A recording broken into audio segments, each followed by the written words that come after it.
he dropped a catalog, and that had a fingerprint. That fingerprint was run by the federal agencies involved in the investigation and found a hit to an INS database to Malvo being fingerprinted earlier that year. Just to have a name associated with a suspect was a huge break.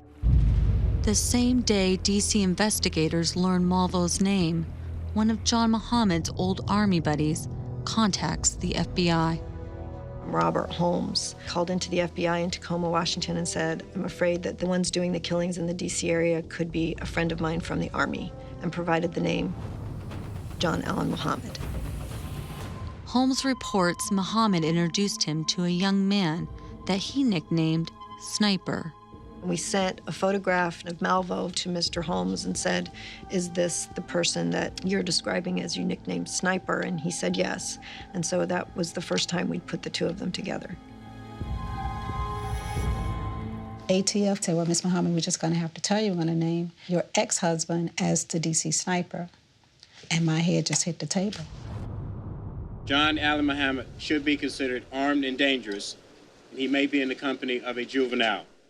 I found out that my dad was the DC Sniper on the TV screen, just as everyone else did. It was shocking. It was very shocking for all of us. I remember just crying because I haven't seen him in so long, and then I see him in this setting. When I found out that Lee was also involved, I cried more. It was unbelievable. I heard my son crying on one bed, my daughters crying on the other, and I pulled them together, and they was crying, and, "Mommy, what did Daddy do? What did Daddy do?" I said, "Well, they said he killed a lot of people." Once investigators had Muhammad's name, it doesn't take long to discover he's recently registered a car, a dark blue 1990 Chevy Caprice. News of the make and model of the car soon hits the street. We got extremely lucky that night when a truck driver saw their car in a rest stop. Obviously, these are people who had killed at least 10 people at this point and shot others. And there was a good chance that this could be a bloody takedown. Mildred Muhammad is about to meet with victims whose lives were shattered by the crimes of her ex-husband, John Muhammad, the DC Sniper. He was cold, and he was calculated, and he knew exactly what he was gonna do before he did it.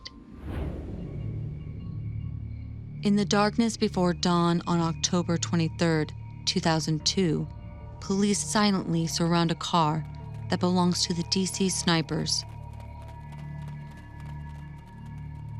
I remember it being very quiet. It was a bright, late fall night. It was one of those nights you could hear everything.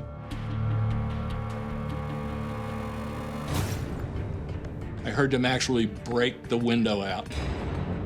Within a couple minutes, we heard, "We've got the suspects. They're handcuffed. They're under control."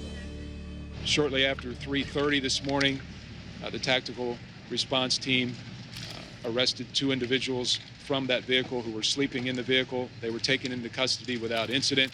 The Bushmaster was found secreted behind the back of the back seat in the fire position with the safety off, locked and loaded and ready to go. And it just, Malvo said, was the fact that he fell asleep on his watch, or they wouldn't have been caught alive.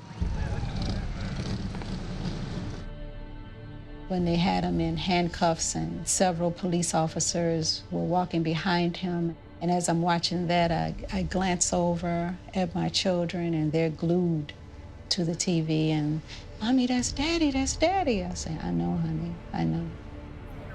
When we searched their vehicle, we found the rifle, computer, bullets, ammunition, a number of other things that linked them to each of the scenes and each of the shooting victims.